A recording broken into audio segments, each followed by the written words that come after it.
Right, well, I begin back in the 17th century when there was an emperor in Prussia by the name of Frederick V. And he had a philosopher at court with whom he had many discussions. And one day, Frederick V of Prussia said to Heidegger, the philosopher, "Give me one proof of the existence of God." And Heidegger said, "Your Majesty, the Jews." And considering that was long before there was any sign of any return to this land, and when they were scattered among the nations, and in many cases looked as if they would die out, it was quite an amazing answer. But the fact is that the existence of the Jews is a proof of the existence of their God. It is as simple as that. The Jew has been called the eternal Jew, but that's only because his God is an eternal God. There should never have been a nation of Israel. Humanly speaking, their history is impossible. They began with an old man of 90. That old man left a comfortable brick house and lived in a tent for the rest of his life. I don't know many old age pensioners who would do that. And he set off with a wife who'd been totally unable to produce any children for him. And so it looked as if the family line would come to a dead end anyway. And they set off for this land, which in those days was not a very fertile land. And he would face more than one time of famine when there would be no food for him. And he had to go down to the breadbasket of Egypt to get something to eat. And that's how it all began, with the old man, his son, and his grandson. And yet God linked his name with the names of those three men forever. And the God we praise tonight is the God of Abraham, Isaac, and Jacob. Isn't that amazing? Well, they did go down to Egypt for food eventually, and one of Jacob's sons was sold into slavery and thrown into prison and became prime minister. I mean, that is an impossible story. Down there in Egypt, though Joseph was prime minister, it wasn't long before all the Jews were slaves. By that time, the descendants of the old man Abraham were in slavery. They had no time of their own. They worked 7 days a week, non-stop, from sunrise to sunset. They had no money, they had no freedom, they had nothing. They were slaves. And yet they increased in number. And now came the first attempt at genocide of this people, when the Pharaoh commanded that every boy must be slaughtered, thrown to the crocodiles in the Nile. But the Nile saved one boy, Moshe, whom his mother was desperate to keep alive, and God's deliverer had been born. They should never have got out of Egypt. It's impossible. The Egyptians, from Suez down to the Red Sea, from Cairo rather, down to Suez, had a line of forts to guard the eastern border of their country and to keep slaves in as well as enemies out. There was no way those hundreds of thousands of slaves could get out of Egypt. It was humanly impossible.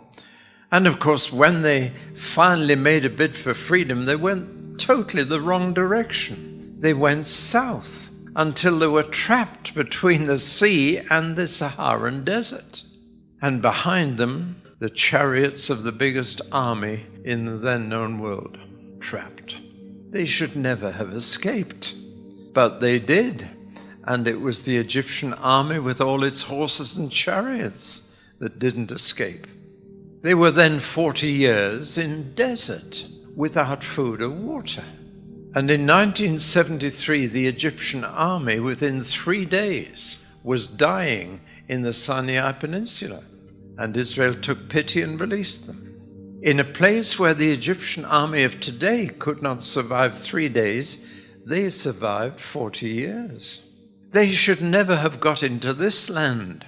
They sent spies ahead to try and suss out the situation. And the spies came back, a dozen of them, but 10 of them said, "We'll never get in there. We've seen their cities, and their city walls reach the sky, and inside are people who are far bigger than we are. They're a taller race. They're giants. We'll never get in. But two of them said, we're going in on God's shoulders, so we'll be bigger than them. And those were the only two who got in. They should never have been able to take this place. Jericho was the first city and an impossible city to take, but they took it. This is not an easy place to live by nature and by human nature as well. It's a very precarious country. It's a narrow corridor, as you know, between the Mediterranean and the desert. And on that side, the desert side, there is a long ridge of black basalt rock, which is so sharp and so hard that a camel cannot walk on it. And in this narrow corridor, which links Africa to Europe and to Asia, it's just a little narrow strip of land. And of course, because of that, it's the corridor between the rest of the world. Everybody traveling from one continent to another has to come through here. But right down the eastern shore of the Mediterranean is a mountain range, and there's only one gap in it. And the gap is a 12-mile across plain called the Plain of Yezreel, or the Plain of Esdraelon. And that's the only way through. Every army that has marched through this area has gone through that gap. It's the crossroads of the world. The road from Asia to Africa goes through that gap, and the road from Arabia to Europe goes through that gap, and the crossroads is at a little hill called Megiddo, or in Hebrew, Harmageddon. And Alexander the Great came through there. Napoleon came through there. Because it's the gap, and it links all the then known world. This was before America was discovered. The whole known world had to pass through here. And somebody has said, if you insist on living at a crossroads, you'll get run over. Which is why this land has been run over, invaded so many times. Little Israel was surrounded by hostile neighbors. On every side there were Moabites and Midianites and every other parasites you can imagine. And they were hostile neighbors, and they invaded this territory regularly. They came to get animals and crops, or they just came to set crops on fire. But it's a very hard place for them to live. And beyond the immediate hostile neighbors were two world superpowers. And the superpowers were based on big rivers, because big rivers had a constant supply of water and therefore could bring fertility. And with the Nile on one side and the Tigris and Euphrates on the other, there were two world superpowers constantly threatening each other. And when they attacked each other, they had to come through here. So on the one hand was the Egyptian superpower, and on the other hand was the Assyrian superpower, and later the Babylonian superpower. And then this little nation had civil war, which usually wipes out a nation if it's pursued far enough. And they split into 10 tribes in the north and 2 in the south, at war with each other. And then after the civil war, the Assyrian superpower came, and 10 tribes disappeared. Only 2 left, Judah and little Benjamin. And they didn't last much longer, and then the Babylonians came, and they were gone too. They should never have survived. A few of them came back 70 years later, only a few, in comparison to the number who went. We tend to think they all came back from the exile. They did nothing of the kind. A few thousand came back and managed to begin to rebuild this city, though the temple they managed to erect was tiny compared with Solomon's. But they got it built, and Nehemiah got the walls up again, still surrounded by hostile enemies and neighbors. And they never got their political freedom back. They were occupied by Syrians, then Egyptians, then Greeks, then Romans. And those who occupied them, some of them tried to obliterate Jewish identity and culture. One of the worst was a man called Antiochus Epiphanes, who came to this city for 3.5 years, during which he did his best to impose Greek culture here. He built stadium for sports. And of course, Greek sport was always in the nude, as I'm sure you know from old Greek pictures. And that was an affront to the Jewish decency. And he sacrificed pigs on the altar of the temple and filled the vestries of the temple with prostitutes. He did his best. He was the worst. And he didn't try and kill the Jews. He tried to kill Jewish culture and identity. And he is a foretaste of the Antichrist, who will do the same thing in 3.5 years right here. And then with the Romans, they crucified thousands of people, not one. You've only heard of one maybe, but there were thousands. And it was so painful an occupation that they finally decided to revolt and try and throw the Romans off. Jesus foresaw that happening, and he said, as he made his way to the cross, he said, "Don't weep for me, weep for yourselves. What's coming on you?" And he said a thing that I've never heard any preacher quote. As he carried the cross, he said, "If they do these things when the wood is green, what will they do when it's dry?" That's a carpenter talking. Green wood you don't cut, but dry wood you do. And as he sees the hammer and the nails being carried in front of him and carrying the wooden beam, the carpenter says that. And what he means is, I'm green wood, and yet they're cutting me down. But when you become ripe wood, dry wood, what will they do to you? And they did. And in AD 70, this city was destroyed, the temple pulled down stone by stone, and you can go and see the stones that were thrown down. Now, at the southeast corner of the Temple Mount, you see the huge blocks on the very street on which Jesus walked, and the blocks thrown down have cracked the street. Have you seen that? Oh, it's all true. And Jerusalem was no more, and the temple was no more. But they still lived on, and they tried a second time, and a false prophet gave a false Messiah to them, Bar Kokhba. And in 135 AD, they made a second and final attempt to throw off the Roman yoke, but they didn't succeed. They were wiped out. You've been to Masada, some of you, I'm sure. And this city had a perimeter put around it beyond which no Jew could come into the city. And it was renamed Aeolia Capitolina. And the land was renamed Palestinia.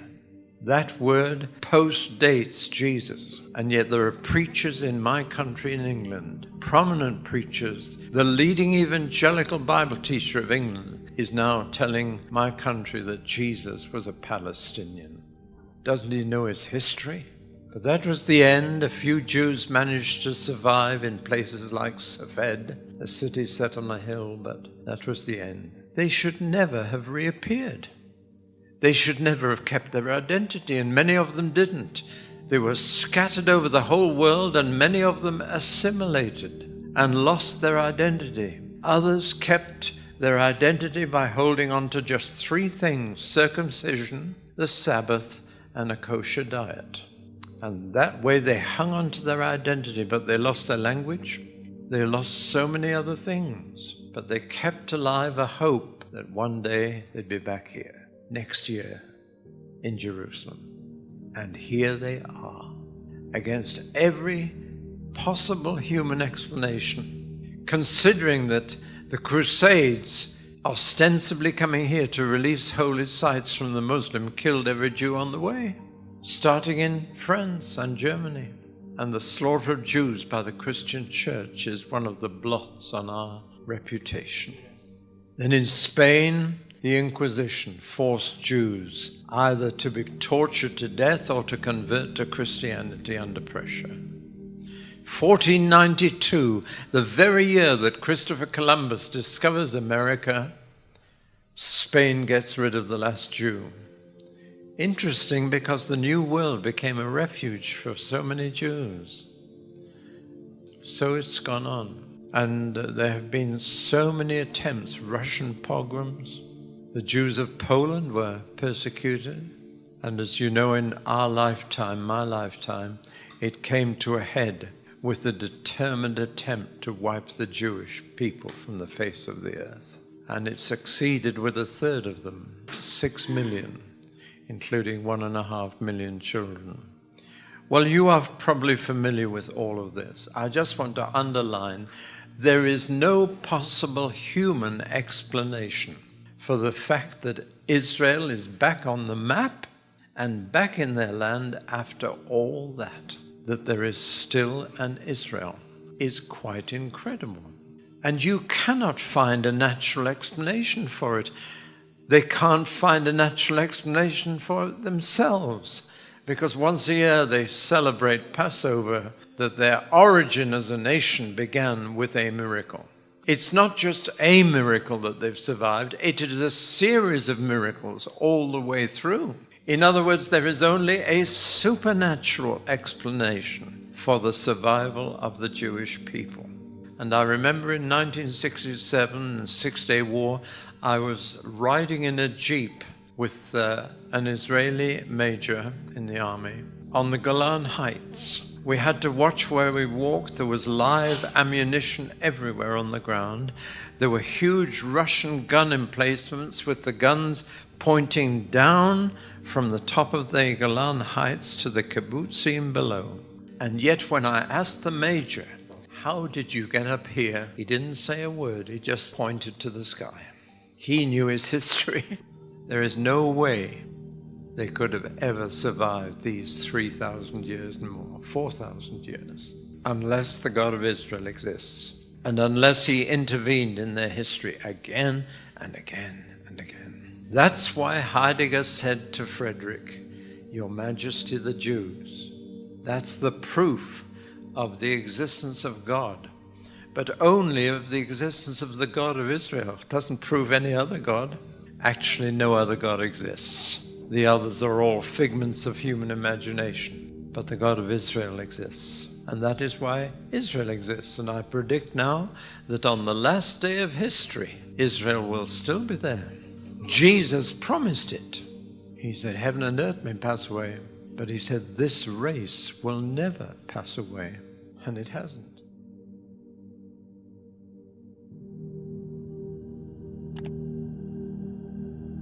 I am Alpha and Omega, the beginning and the end, saith the Lord, which is, and which was, and which is to come, the Almighty.